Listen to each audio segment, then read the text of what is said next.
हाँ जी, good morning class. सो आगे देखिए 7.22 पेज पे नेक्स्ट आर्टिकल है आपका 7.14, इम्पोर्टेंट है। देखो उसमें क्या बोल रहा है, तो cone represented by the general equation of second degree. हमें करना क्या है, देखो इसमें to find the condition that the equation fxyz equal to ax² plus by² plus cz² plus 2fyz plus 2gzx plus 2hxy plus 2ux plus 2vy plus 2wz plus d equal to 0 में represent a कोन। वो क्या बोल रहा है, अब हमें condition देख रहे हैं कि हमको अगर कोई भी जर्नल सेकेंड डिग्री की इक्वेशन दे रखी है तो क्या ऐसी कंडीशन है जिसके लगने के बाद ये जो फंक्शन है, मतलब जो आपको इक्वेशन दे रखी है वो किसकी इक्वेशन बन जाए, एक कोन की इक्वेशन बन जाए। ठीक है, तो देखो इसने कैसे करा है, तो हमें गिवन इक्वेशन ये दे रखी है सेकेंड डिग्री इक्वेशन। ठीक है, अब हमने मान लिया if it represents a cone and x1 y1 z1 with a vertex. उसने क्या कर लिया, उसने मान लिया कि ये जो इक्वेशन है सेकेंड डिग्री इक्वेशन जर्नल वो एक कोन को रिप्रेजेंट कर रही है और इसका वर्टेक्स क्या ले लिया उसने, एक रैंडम x1 y1 z1। अब वो बोल रहा है कि अब ये जो वर्टेक्स है इसको मैं किस पे शिफ्ट करूंगी, ओरिजिन पे शिफ्ट करूंगी। Then changing the origin to x1 y1 z1। मतलब अभी मैंने क्या मान लिया कि जो मुझे सेकंड डिग्री की इक्वेशन दे रखी है वो रिप्रेजेंट कर रही है कोन को with vertex x1 y1 z1। अब मैं क्या करूंगी, अपने जो कार्टेशियन सिस्टम है उसमें ओरिजिन को कहाँ शिफ्ट करूंगी, इस वर्टेक्स पे, ताकि अब मैं क्या करूंगी, इस कोन को क्या बनाऊंगी, ऐसी इक्वेशन बना दूंगी कोन की जिसपे वर्टेक्स क्या होगा, ओरिजिन होगा। अब देखो शिफ्टिंग आप लोग कैसे करते थे, आपका जो रिवीजन आर्टिकल है यहाँ पे बिल्कुल शुरू में, तो 7 पेज है स्टार्टिंग से ही ये बताया था आपको क्लास में। देखो शिफ्टिंग ऑफ ओरिजिन हमने टॉपिक किया था कि अगर मेरे पास ये ओरिजिन है, ठीक है, ये पॉइंट है h, k, ठीक है। अब मेरे नॉर्मल इस कार्टेशियन सिस्टम के अकॉर्डिंग जिसमें ये ओरिजिन है, कोई भी p पॉइंट लिया उसके कोऑर्डिनेट x y है, और जो आप नया सिस्टम बना रहे हो जिसमें अब आपका जो ओरिजिन है वो h, k है, उस सिस्टम के अकॉर्डिंग इसके कोऑर्डिनेट क्या है, x' y' है। तो रिलेशन क्या होता था, ये जो x होता था वो किसके इक्वल होता था, h प्लस x' के। वैसे y किसके इक्वल होता था, k प्लस y' के। तो इस बार है क्या, देखो आपका जो कोन है उसका वर्टेक्स क्या है, x1 y1 z1 है ना। बस यहाँ पर 3D में बात होगी, तो x1 y1 z1 था वर्टेक्स, लेकिन अब मैं उसको किस पे शिफ्ट कर रही हूँ, ओरिजिन पे। ठीक है, तो फिर से रिलेशन क्या होगा, अगर कोई रैंडम पॉइंट है उसके कोऑर्डिनेट क्या होंगे, x, y, z। ठीक है, अब इस नए कार्टेशियन सिस्टम के अकॉर्डिंग उसके कोऑर्डिनेट क्या हो जाएंगे, x', y', z'। तो सेम रिलेशन से ही x किसके बराबर होना चाहिए आपके अकॉर्डिंग, x1 प्लस x' के, है ना। x होना चाहिए x1 प्लस x' के इक्वल, y किसके बराबर होना चाहिए, y1 plus y' and similarly z किसके बराबर होना चाहिए, z1 प्लस z' के। ठीक है, देखो आ जाओ वापस से, तो 7.23 पे देखो यही बोल रहा है उसने। अब उसने क्या करा है, इस वर्टेक्स को ओरिजिन पे शिफ्ट कर रहा है, तो बाय चेंजिंग अब उसने पुट क्या करा है, देखो x इज इक्वल टू, देखो x' plus x1, y equal to y' plus y1, z equal to z' plus z1 लिख लो 2 सेकंड के लिए। उसके बाद देखो अपनी जो इक्वेशन नंबर 1 उसमें पुट कर देना। लेकिन देखो अब सब कुछ हो क्या जाएगा, आपको x1 y1 z1 में दिखाई देगा और x' y' z' में दिखाई देगा ना। तो फाइनली जब मेरा ये पूरा इक्वेशन सोल्व हो भी जाएगी, मेरे को लास्ट में वैसे भी करना है कि मैं क्या करूंगी, x' y' z' को वापिस से क्या लिखूंगी, x y z लिखूंगी। इसीलिए हमारे इस आर्टिकल में उसने पहले से ही क्या सब्स्टिट्यूशन कर दिया, देखो डैश की जगह सिंपल उसने बोल दिया कि पुट कर दो x को x प्लस x1, y को y प्लस y1, z को z प्लस z1।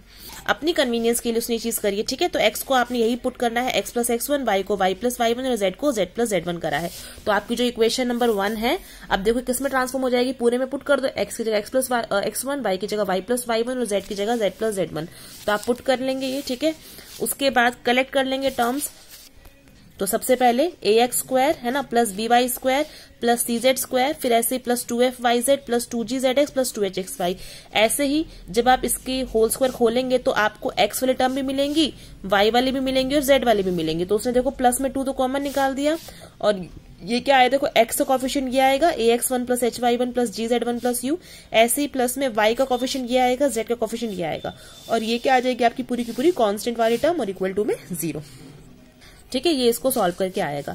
अब देखो हमको पता है as the new origin is a vertex, है ना। हमने क्या करा है, अपने कोन में वर्टेक्स किसको बना दिया, ओरिजिन को बना दिया है।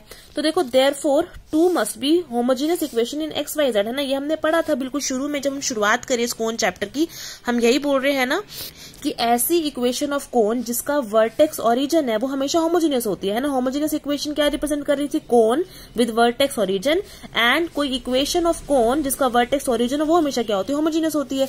तो ये जो इक्वेशन होनी चाहिए पूरी की पूरी वो क्या होनी चाहिए आपके अकॉर्डिंग, होमोजेनियस।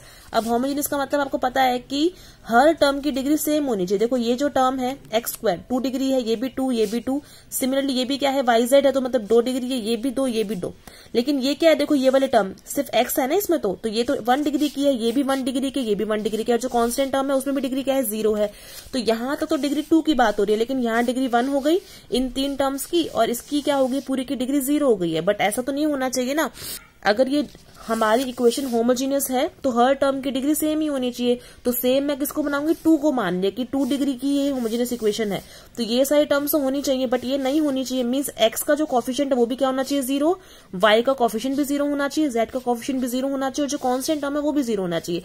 अगर ये सब कुछ 0 हो गया तो ये जो आपकी इक्वेशन नंबर 2 है वो केवल क्या बचेगी, देखो ax square plus by square plus cz square plus 2fyz plus 2gzx plus 2hxy equal to 0, जो कि एक होमोजेनियस इक्वेशन होगी। ठीक है, तो इसमें यही करा है। तो therefore 2 must be homogeneous equation in X Y Z, therefore coefficient of X भी 0, कोफिशिएंट ऑफ वाई भी 0, कोफिशिएंट ऑफ जेड भी 0 और कांस्टेंट टर्म भी 0। तो आपको पहली इक्वेशन क्या मिलेगी, जब आप एक्स के कोफिशिएंट को 0 रखोगे, means ax1 plus hy1 plus gz1 plus u equal to 0। Second क्या मिलेगा, hx1 plus by1 plus fz1 plus v equal to 0।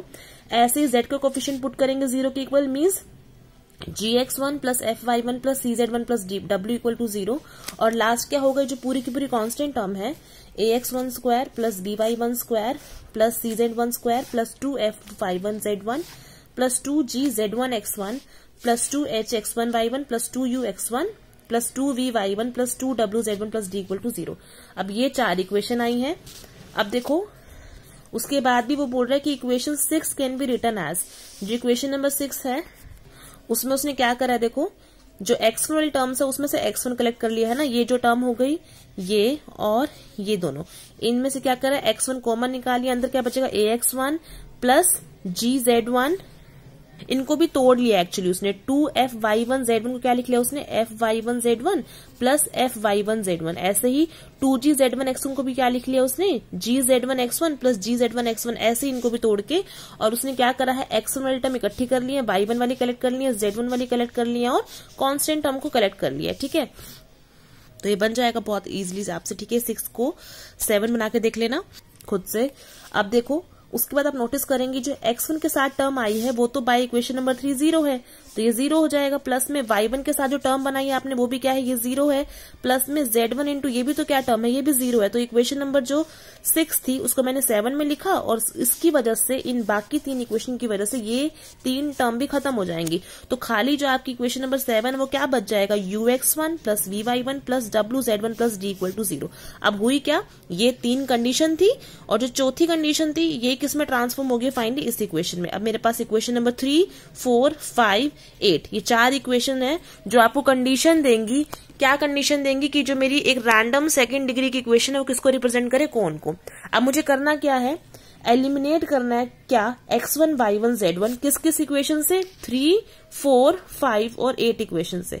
ठीक है, और कैसे एलिमिनेट करेंगे, देखो आपको बेसिकली क्या करना है, डिटर्मिनेंट सॉल्व करना है। डिटर्मिनेंट किसका, देखो यहाँ पे लिखेंगे x1 की कोफिशिएंट्स, यहाँ पर चारों इक्वेशन के y1 के कोफिशिएंट, यहाँ पे z1 को, यहाँ पर कांस्टेंट टर्म। ठीक है, तो पहली जो इक्वेशन है उसका x1 का कोफिशिएंट क्या है, a, y1 का h, z1 का g और कांस्टेंट टर्म u। ऐसे ही नेक्स्ट इक्वेशन देखेंगे, नेक्स्ट इक्वेशन का x1 कोफिशिएंट h, y1 का b, z1 का f and constant term v।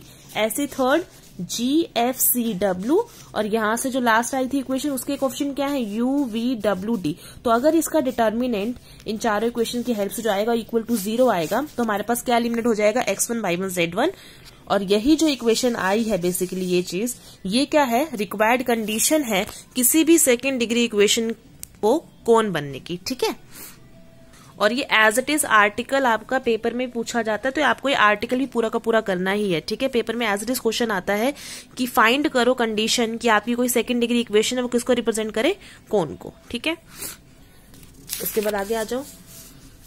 अब देखो हमारे जो न्यूमेरिकल प्रॉब्लम्स हैं उनके लिए देखो वर्किंग रूल क्या है, to prove that the equation represents a cone. ठीक है, मतलब अगर हमको कोई भी एक इक्वेशन दे रखी है तो कैसे प्रूव करेंगे कि वो कोन की इक्वेशन को रिप्रेजेंट कर रहा है। देखो ये स्टेप्स हैं जो कि आपको फॉलो करने हैं जब आप क्वेश्चंस करेंगे।